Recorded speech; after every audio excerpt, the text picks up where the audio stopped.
यहाँ आप सोचिए, एक वक्त था जब पूरी दुनिया अपनी सबसे कीमती दौलत आंख बंद करके अमेरिका की तिजोरी में रख रही थी। हमें लगता था कि डॉलर से ज्यादा सुरक्षित और कुछ नहीं। लेकिन क्या हो अगर वही भरोसेमंद तिजोरी अब उतनी सेफ ना लगे।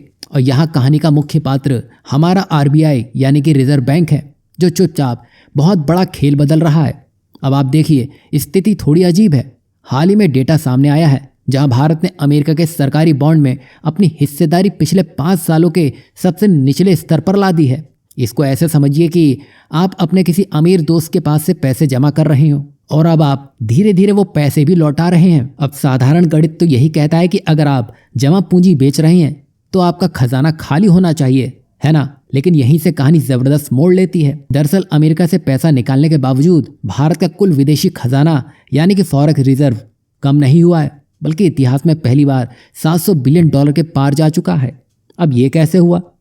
सरल भाषा में समझे तो आरबीआई ने वो डॉलर बेचकर उन्हें खर्च नहीं किया, बल्कि उन्हें रिसाइकिल कर दिया है।